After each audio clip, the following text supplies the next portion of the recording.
하나님 말씀 우리 함께 보도록 하겠습니다. 오늘 우리에게 주시는 하나님의 말씀은 창세기 38장 1절에서 30절 말씀입니다. 창세기 38장 1절에서 30절. 시간 관계상 일부만 읽으려고 했으나 다시 한번 설명해야 되는 관계로 전체를 다 보도록 하겠습니다. 오늘은 그 가말과 유다의 이야기에 조금 더 관심을 갖고 보셨으면 좋겠습니다. 오늘 우리가 강의하고 있는 이 성경 창세기 이야기는 지금 야곱, 곧 이스라엘의 이야기가 펼쳐지고 있는 중이죠. 그런데 오늘 38장에 갑작스럽게 뜬금없이 유다의 이야기가 전개되고 있습니다.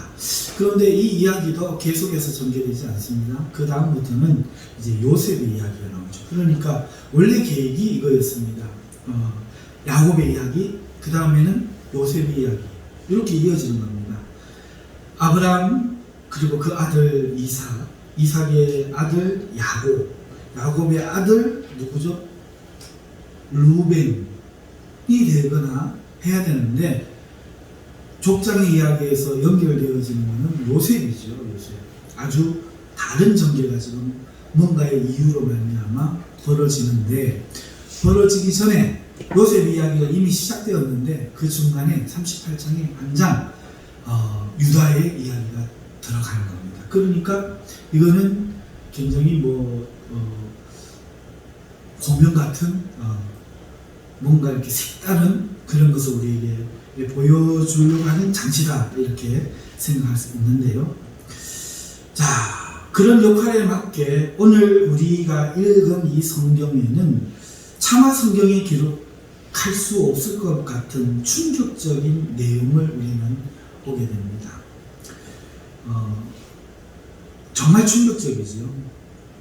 그렇지만 정상적인 사고로 자세히 그리고 천천히 읽어보면 충격적이지 않은 것은 성경에 어디 한 군데도 없어요. 사실은 태초에 하나님이 천지를 창조하셨다는 것보다 안 충격적인 게 뭐가 있겠습니까? 더 충격적인 게 뭐가 있겠습니까? 예수님이 우리를 위해 죽어주셨다는 겁니다. 뿐만 아니라 기도하면 들어주신다는 겁니다. 충격적이지 않은 내용이 사실은 하나도 없죠. 그런데 오늘 우리의 도덕 관념에서, 오늘 우리 대한민국에 특별히 살아있는 우리 성도들의 입장에서는 상상할 수 없는 이야기가 펼쳐지고 있습니다. 즉 시아버지하고 며느리하고 이상한 관계를 목도하는 것이고 그걸로만 끝나는 이야기가 아니죠.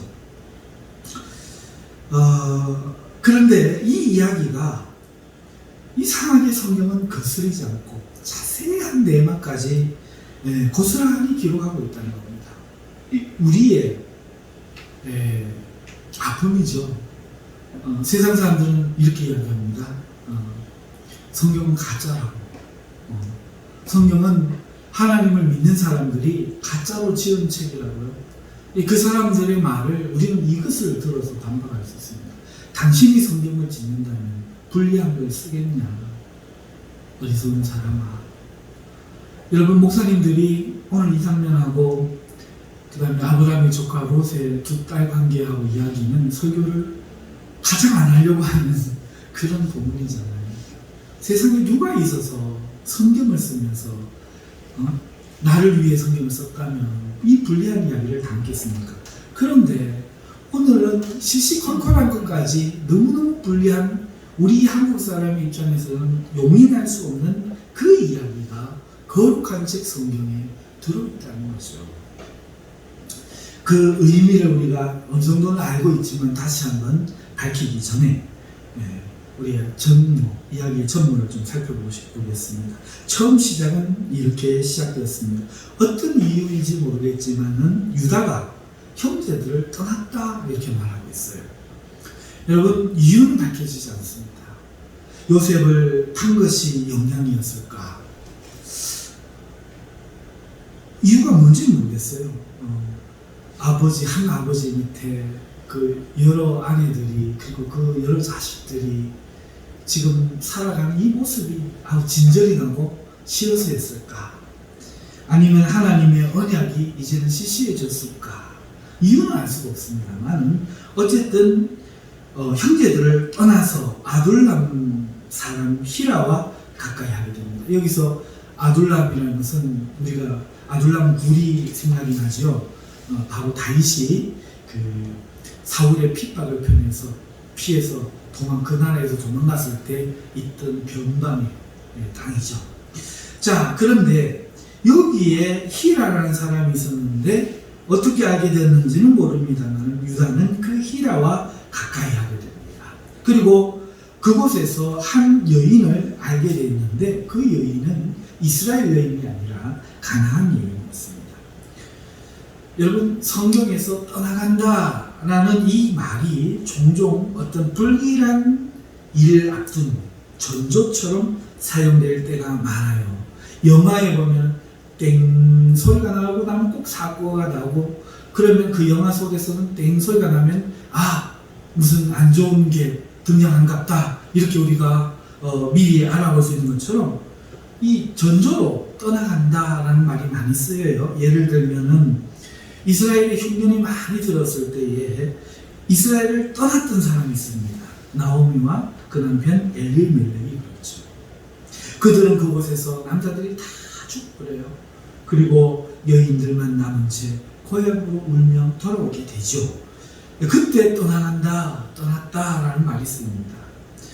여러분, 아브라함도 흉년이 들어서 하나님께서 허락하신 땅 가나안에 도착했다가 그것을 떠나 이집트로 내려갔다가 봉변을 당하고 돌아온 적이 있었죠. 그렇게 보면 이 떠나간다는 말은 처음부터 그랬던 것 같아요. 아담의 아들 가인이 그랬어요. 아담의 아들 가인이 살인을 하고 그 다음에 남아있지 못하고 그 곳을 떠나 에덴의 동쪽으로 떠나갔다, 이런 말이 있죠. 그러니까 떠나간다 하는 말은 그렇게 안 좋은 일의 전조로 사용됩니다. 이 불길한 전조들이 이야기하듯이 오늘 유다도 여기에서 우리가 보고 있는 이 차마 말로 표현할 수 없는 슬픔을 당하게 되는 거예요. 가나안 사람 수아라는 사람이 있었는데 이 사람의 딸을 아내로 삼은 유다는 임신을 하고 에리라고 하는 장자를 낳습니다. 그 이후에도 오난과 셀라라는 두 아들을 더 낳지요. 자, 그리고 아이들이 자라서 이제 결혼할 나이쯤 되었습니다. 그러니까 시간이 꽤 오래되었죠. 그런데 이제 결혼할 나이가 되어서 엘에게 며느리를 맡게 하려고 했는데 그 며느리가 될 사람이 바로 다말이라고 하는 여인이었습니다. 이 여인을 누가 데리고 왔는가 하면은 오늘 본문에 보니까 유다가 데리고 온 거죠. 아마 유다가 골랐는 모양이에요. 자, 그런데 이 맏아들 엘이 행위가 약한 사람이었어요. 자식 농사를 잘못했는가 봐요. 악한 짓을 하면 어릴 때부터 매로 조져야 되죠. 말귀를 이해하기 전에 본능이 깨닫게 해야 되겠죠. 짐승들이 살아가면서 사자 앞에 달려들면 안 된다는 것을 본능으로 보면서 깨닫는 거잖아요. 그죠? 모르고 있으면 사자 앞에 가서도 장난치는 거예요. 그런데 사자가 데리고 노는 기적적인 일도 벌어지지만 대부분은 본능으로 경험을 알게 되는 건데, 잃어볼 때 유다는 하나님의 법도로 애를 가르치지 않은 것 같습니다. 여기를 떠났으니까 당연하겠죠. 하나님께서 그의 엘의 악함을 보시고 죽여버렸어요. 결혼을 하고 죽어버렸습니다. 엘이 자식을 보기도 전입니다. 그리고 그 대가 끊어져 버린 거죠. 자, 일이 이렇게 되자 어떻게 해야 됩니까? 이스라엘에는요, 형이 자식 없이 죽으면 동생이나 친척이 그 대를 물은다 하는 전문용어로 물은다, 한국말로 이렇게 번역하는데요, 대를 이어 자식을 낳게 해주는, 씨를 주는 그런 전통이 있어요. 우리나라에서도 이 비슷한 게 있었어요. 마지가 자식 없이 죽으면은 동생이 결혼을 해서 먼저 낳은 아들을 양자로 이제 입양을 시키는 거죠. 조금 방식이 달라서 우리나라 방식이 좀 나은 건 같지만 어쨌든 그렇게 방식이 달랐지만 이스라엘에 이런 풍습이 있었습니다. 그래서 유다도 이제 그렇게 한 거예요. 오난이라는 둘째 아들에게 네가 형수에게 들어가서 형 대신에 아이를 낳게 해라. 이렇게 했더니 이 둘째 아들 오난이 그걸 싫어했는 거예요. 못하겠습니다. 이랬으면 좋았을 것 같다가 형을 대신하게 하면은 아버지의 재산이 그 자기 아들이지만 자기 아들이라고 할 수 없는 그 아이에게로 물려질 게 싫었는지 어땠는지 오난이 형수와 관계를 하다가 땅에다 설정을 하는 거예요. 하나님이 이를 보시고 오난을 죽여버립니다. 근데 이 이야기가 지금 상상에 기록되어 있단 말이죠. 순식간에 두 아들이 죽은 유다는 셀라를 이제 막내 아들 셀라를 다말에게 주어야 합니다. 그런데 아직 어려요. 그래서 어리다는 핑계로 다말로 하여금 너희 아버지 고향 집에 돌아가서 기다려라. 잘하면 이 아들 줄게. 이렇게 이야기하고 보낸 겁니다. 그리고 다말은 과부의 옷을 입고 기다린 거죠. 그런데 세월이 지나도 부르지 않았습니다. 속셈이 이유가 쓰여져 있는데요. 유다 생각에 아무래도 두 아들이 죽은 것이 다말이 아닐까 이런 생각을 한 겁니다. 다말이 오기 전에는 괜찮았는데 다말이 시집 오고 나서부터 생태 같은 두 아들이 죽었으니 어떤 나쁜 영향이 있는 것 아닐까. 그래서 셀라마저 일이 생기면 어쩌나 대를 이어야 되는데 이런 생각을 한 것이죠. 그래서 안 주고 있었던 거예요. 그런데 시간이 또 많이 흐른 후에 유다는 자기가 가나안에서만 맞았던 그 아내와 이별을 하게 되는데 아내가 죽은 거예요. 그래서 아내를 장사하고 그 다음에 장례식을 치르자 많은 사람들이 와서 슬픔을 위로했죠. 그 후에 다시 이제 살아야 되기 때문에 힘을 내가지고 자기 친구 히라와 함께 딥나라는 곳에 올라갑니다. 거기에는 양털을 전문적으로 깎는 사람이 살고 있었기 때문에 그 사람에게 맡기면 양털을 막 아주 순식간에 막 깎아내는 거예요. 여러분 양털 깎는 거 보셨어요? 양을 다 집어서 발 사이에 끼가지고 깎는데요. 찍소리도 못하고 양이요 순식간에 맨살만 가지고 나오더라고요. 그만큼 잘 깎아요. 그래서 아마 사람을 고용해서 깎는 것보다 그렇게 싹스를 주고 깎는 것이 그 시대에도 훨씬 나았기 때문에 그렇게 간 것 같아요. 그런데 이 소식을 어떤 사람이 다말에게 알려줍니다. 다말에게도 사람이 있었지 않겠어요? 오매불망 시아버지 약속만 기다리고 있는데 시아버지가 셀라를 안 주는 거예요. 그런데 지금 여기 왔다는 거예요. 자, 그러자 이 이야기를 들은 다말이 과부의 의복을 벗고 널로 얼굴과 몸을 휩싸고 딥나로 시아버지를 만나러 갑니다. 자, 이것을 보면 여태 다말은요, 며느리 다말은 유다의 약속을 기다린 것이 분명하죠. 그녀는 시아버지 유다가 자신을 그 고향집에 돌아가 기다리려 한 이것이 그저 완곡한 표현일 뿐 자신을 셀라에게 주지 않을 것이라는 것을 어쩌면 알았을 수도 있습니다만은 그녀는 그럼에도 불구하고 과부의 의복을 아직 입고 있었던 거죠. 그러니까 그녀의 의지를 보여주는 거예요. 한시도 약속을 잊지 않고 우리로 치면 상복이라고도 할 수 있는 과부의 의복을 그 시간까지 입고 자신의 행동거지를 조심하며 기다린 것입니다. 그리고 그녀는 자신의 시아버지 마음을 전 헤아렸다고 생각해요. 아마 그래서 나를 안 부른가 보다. 자, 이렇게 판단한 다말은 시어머니를 잃은 자기 시아버지 유다가 여인에게 약할 것이라는 것을 아마 생각했을 것 같아요. 그래서 당시 창녀들이 자신을 나타내는 그 옷차림을 하고 나가서 유다를 기다리는 거예요. 거기 원래 창녀가 없었어요. 다말의 생각대로 혼자 된 유다는 유혹에 이끌리게 되었고 그녀에게 다가간 유다는 그녀에게 말을 겁니다. 내가 너와 관계를 하고 싶다. 얼마면 되노? 물은 거죠. 그래서 나중에 염소 새끼 한 마리 주면 되겠나? 그러니까 그러자. 그러고 이제 하는데 지금 여섯새끼는 당장 없어요. 양털 깎으러 갔으니까.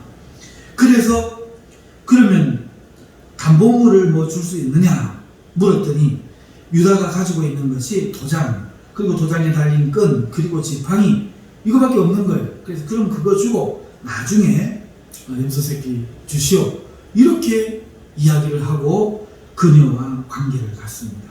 그런데 자기 며느리인 줄 몰랐어요. 까맣게 잊어버렸던 거죠.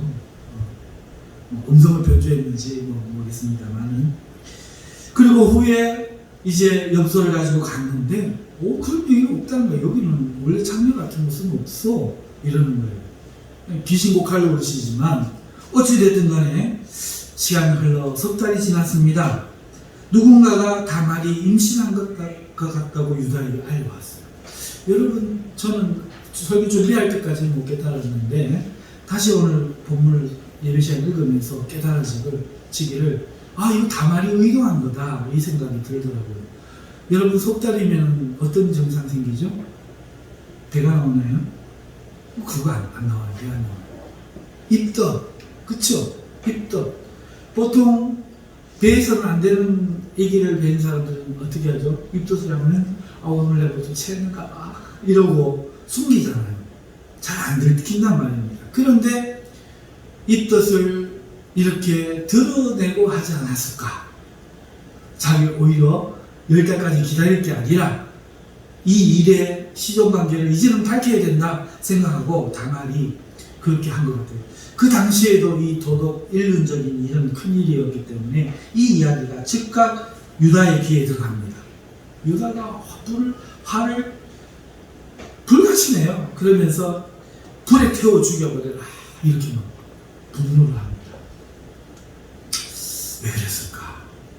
자신의 약속만 믿고 기다리고 있는 이 다말의 심정은 지금 유다에게 온데간데 없이 잊혀졌어요. 그리고 약속을 못 지키고 못 기다리고 불륜을 저지른 다말에게 지금 불태워 죽이라고 지금 분노하고 있는 겁니다. 그런데 이제 사실을 한번 말해보십시오. 사실을 말하자면 유다는 셀라를 줄 생각이 있어요, 없어요? 없잖아요. 그러니까 불륜을 안 저지르고 있어도 안 줄 거란 말이죠. 그런데 왜 이렇게 화를 냅니까? 그녀는 며느리를 맞이해서 두 아들을 죽었는데 셀라를 주기가 두려웠는데 그 셀라를 주겠다고 다말에게 약속을 했잖아요. 그리고 차일피일 미루고는 있지만 저 여자 때문에 그런 것 아닌가 그런 합리화는 하고 있지만 그럼에도 자신이 한 약속이고 이스라엘의 법이 지금 남아있잖아요. 자기들 지켜야 되는 법이 남아있잖아요. 그러니까 신경이 쓰이는 거예요.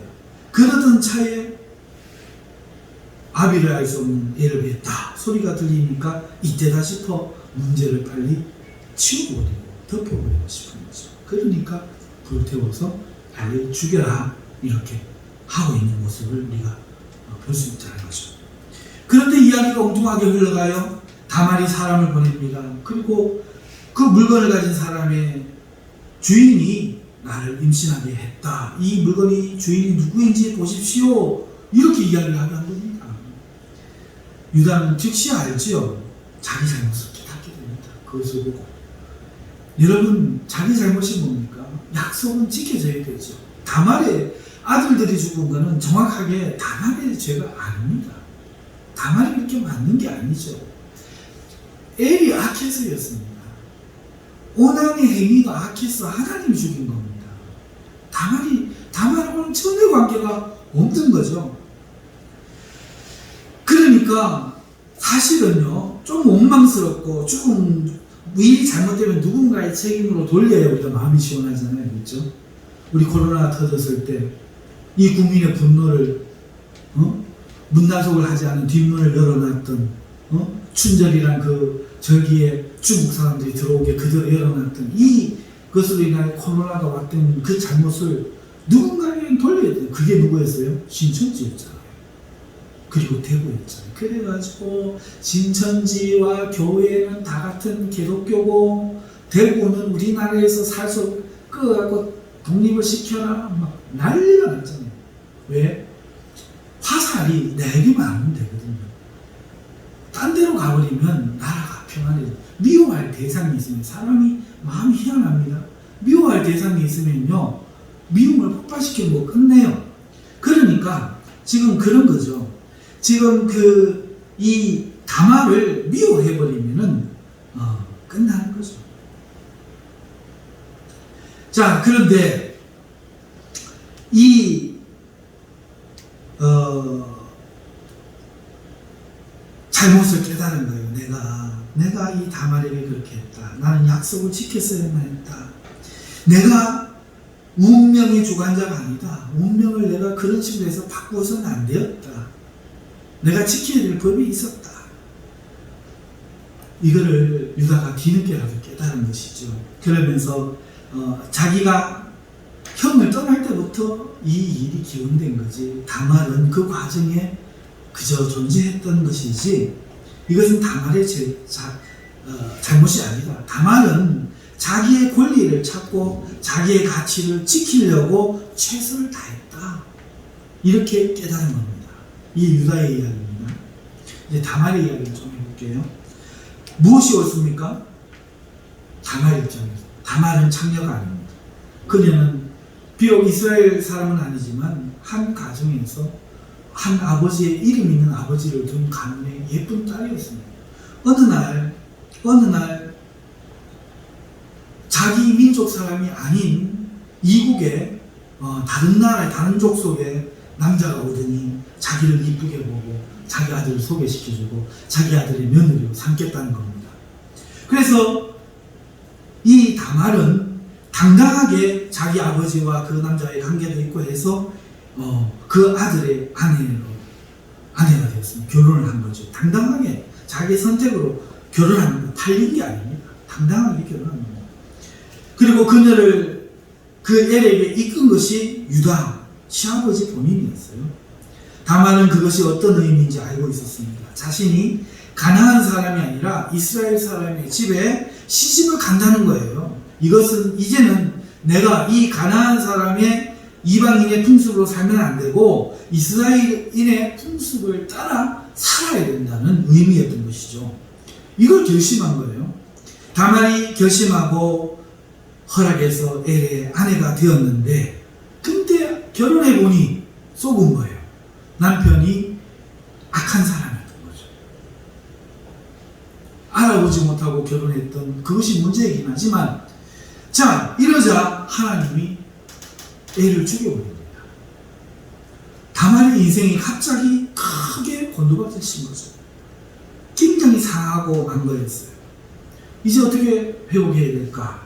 하지만 자신을 엘에게 이어줬던 시아버지는 그의 동생 오난을 주어서 대를 잇게 합니다. 이것이 이스라엘의 풍습인 것을 다말은 이제 알게 된 거죠. 아, 나는 남편이 죽어서 끝난 게 아니라 내가 이스라엘에 시집 오기를 원했는데 내 인생은 그래서 이스라엘인으로서 잘 정착해서 성공해서 잘 사는 게 내 아버지 집에 대한 영광이고 나의 인생의 선택에 대한 보상인데, 끝난 줄 알았는데 끝나지 않았구나 하는 것을 알게 되었는데, 문제는 이 오난마저도 악한 자였다는 거예요. 그래가지고 자기를 능욕하는 거예요. 자신이 시동생과 이 관계를 하는 것은 오직 자신의 본분을 다하기 위함이었습니다. 다른 마음이 1도 없어요. 그런데 이 오난이 이 다말의 마음을 엿보인 거죠. 비록 악인이었으나 남편 엘의 대를 다른 남자가 아닌 그의 혈족을 통해 그 가문의 대를 잇게 하고, 자신이 이 이스라엘 가문의 여인으로 와서 영원히 살기로 선택한 그 길을 오롯이 걷기 위해서 그 일을 받아들인 것이었는데, 이 오난이 그것마저도 엿보이고 있었다는 겁니다. 비록 행복을 꿈꾸었던 그런 가정생활은 아니지만 그럼에도 운명을 받아들이고 오늘 여기서 좌절하거나 꺾이지 않고 자기 남은 인생을 이스라엘 가문의 풍습을 따라 당당하게 살기 위해 시동생을 받아들였지만, 그런 그녀를 그의 시동생은 치욕을 안긴 거죠. 그러자 하나님이 그도 죽여버립니다. 이런 모든 일의 시발점이 어디였을까? 바로 시아버지 유다죠. 그런데 그 시아버지 유다가 자기로 진정에 돌아가 기다리라고 하는 거예요. 셀라가 아직 어리다는 거죠. 할 수 없이 시아버지의 말을 듣고 고향에 와서 집에 와 기다립니다. 세월이 흘렀습니다. 그리고 셀라도 장가될 수 있는 나이가 되었죠. 그러나 그녀의 시아버지는 그녀를 부르지 않아요. 누가 봐도 그것은 핑계라는 것이 보입니다. 사실은 시아버지가 다말 자신을 애군을 가져오는 사람으로 여기고 셀라가 자신 때문에 죽을까 걱정해 죽기 싫어한다는 것을 이제는 그녀도 짐작할 수 있을 정도입니다.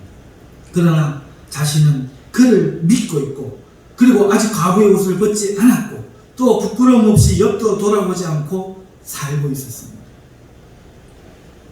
그럼 어떻게 해야 된단 말입니까? 다말은 이제 어떻게 살아가야 됩니까?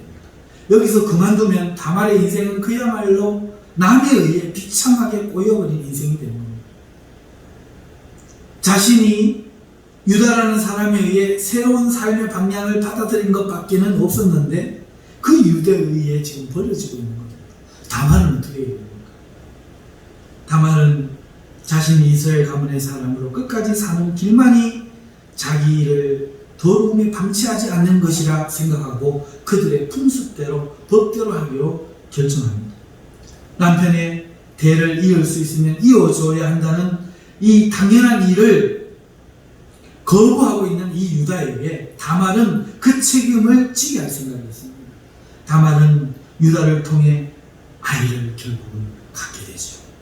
그리고 원래대로라면 유다 그리고 그 아들 장자 엘 그리고 자신이 다말이 결혼해서 그 엘과의 사이에서 낳은 아들 이렇게 족보가 이어졌겠지만 이 사건으로 인해서 이제 이 아이로 인해 유다와 다말 그리고 베레스라는 족보가 이어지게 돼요.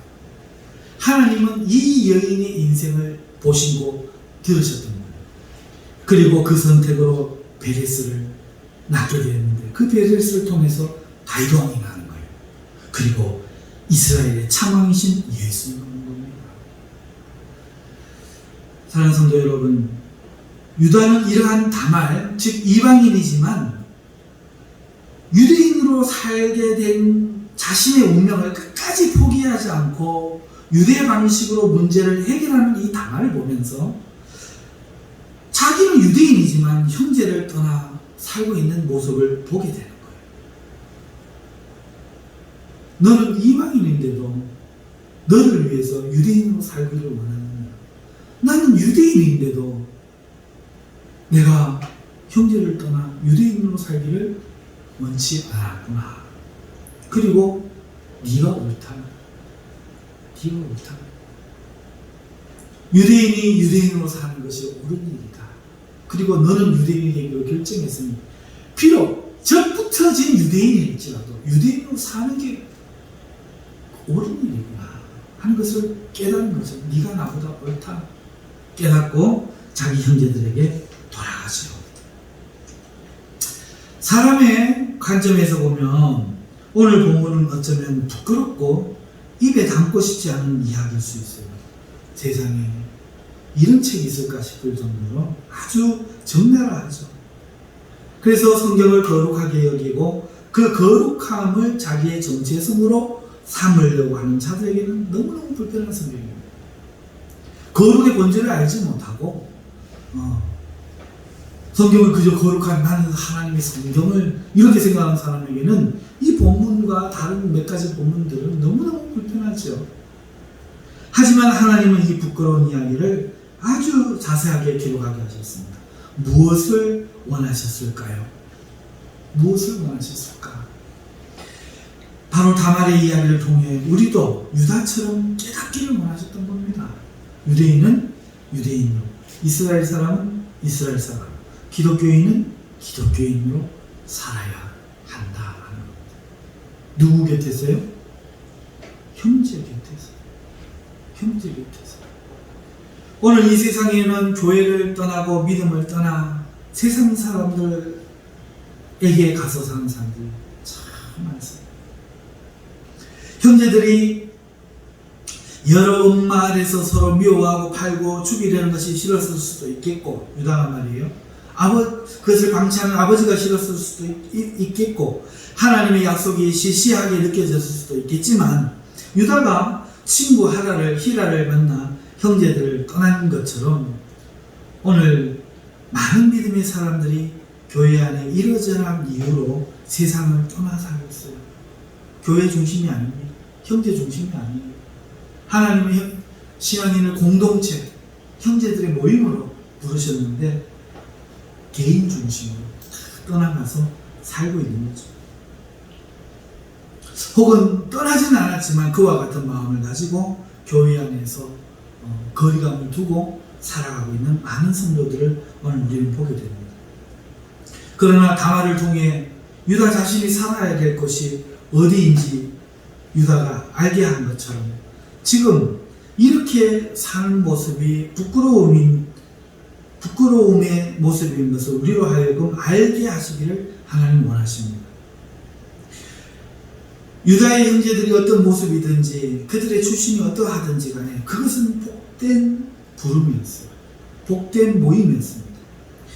그것과 상관없이 자기 자신의 모습을 바르게 하면서 살면 될 것을 그런 형제들을 떠났다가 형제들보다 못한 자기의 모습을 보게 된 겁니다. 여러분 세상 사람들을 보십시오. 그들은 신앙인이 아니어도 양심을 지키고 사는 사람들이 정말 많습니다. 착합니다. 그들은 신앙인이 아니어도 때로는 거룩을 사모하기도 해요. 신성한 것을 경외합니다. 우리보다 더 진리를 찾고 사모하기도 합니다. 정말 안 믿는 사람들이 마귀 같다고 누가 말합니까? 세상에 나가보십시오. 인간의 도리를, 양심을 지키고 아이를 구원하기 위해서 차를 막아서고 고속도로에서 차에 치일 염려를 하면서 졸고 있는 운전자를 구하기 위해서 맨몸으로 쫓아가는 사람들 전부 세상 사람들.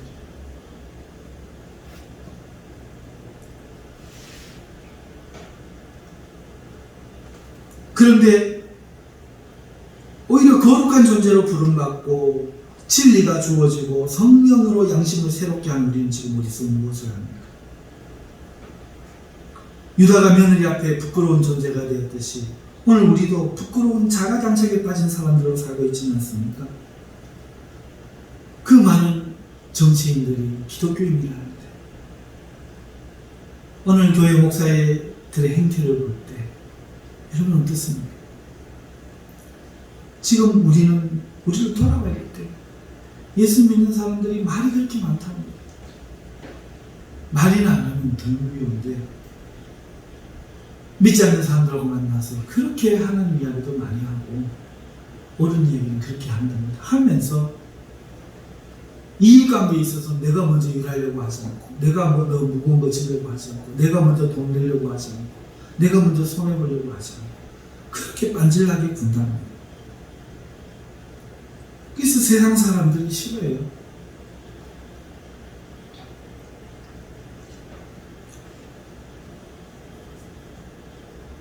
지금 우리는 기독교인으로 살아야 되죠. 형제들과 함께 눈물을 닦아주며 같이 기뻐하며 형제들의 마음을 쓰고 살아야 됩니다. 자꾸 다른 데를 눈을 돌립니다. 엉뚱한 데는 눈을 돌립니다. 내가 있는 곳에 불만을 이야기하고 내가 가진 것에 대해서 만족하지 못하고 내가 바로 고칠 생각을 하지 않는 채 비판하며 그런 사람들이 세상으로 나갑니다.